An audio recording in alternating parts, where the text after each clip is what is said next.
घूमने के लिए बहुत खतरनाक है ये द्वीप।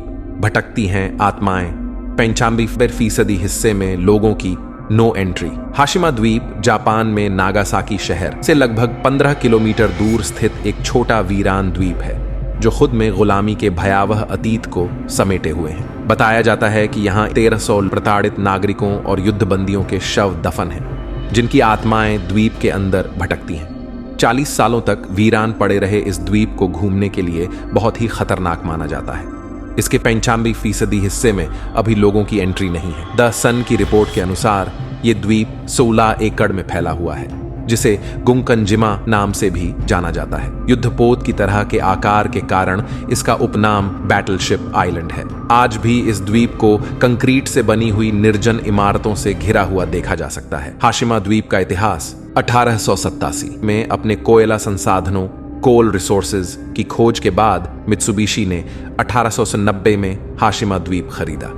यहाँ समुद्र के नीचे कोयला खदानों में काम करने के लिए बड़ी संख्या में मजदूरों की जरूरत थी, इसलिए द्वीप पर मजदूरों के लिए रहने के लिए बिल्डिंग्स बनाई गई। जापान की पहली बड़ी रीइंफोर्स्ड कंक्रीट बिल्डिंग 1916 में इसी द्वीप पर बनाई गई थी, जिसमें खनिकों माइनर्स के लिए 7 मंजिला अपार्टमेंट ब्लॉक थे।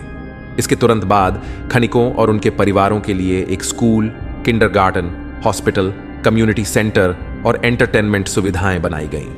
एक समय इस द्वीप की आबादी 5300 थी, जब द्वीप पर मारे गए 1300 लोग आगे चलकर यह जगह कोरियाई और चीनी कैदियों के लिए आतंक का स्थान बन गया। 1930 से सेकेंड वर्ल्ड वॉर की समाप्ति तक कैदियों और अप्रवासियों को द्वीप पर ले जाया गया और फिर उनसे कोयला खदानों में गुलामी की तरह काम करने को मजबूर किया गया।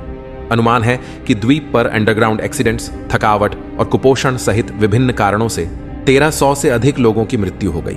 जो लोग जिंदा बच गए उन्होंने गुंकनजिमा को नरक द्वीप कहा। 1974 में द्वीप को छोड़ दिया खाली। 1960 के दशक में जापान की कोल इंडस्ट्री बुरी तरह से ठप पड़ गई। 1974 में जब कोयले का भंडार खत्म होने वाला था, तब मित्सुबिशी को द्वीप पर अपने सभी ऑपरेशंस को मजबूरन बंद करना पड़ा।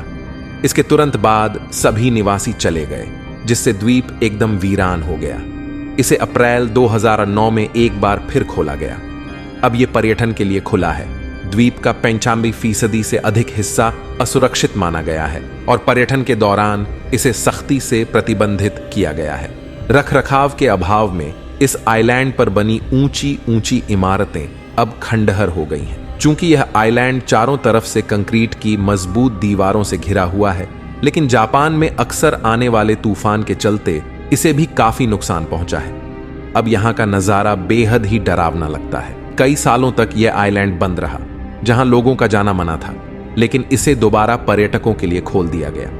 हालांकि फिर भी यहां बहुत कम ही लोग आते हैं। खास बात यह है कि इस आइलैंड पर कई फिल्मों की शूटिंग भी हो चुकी है।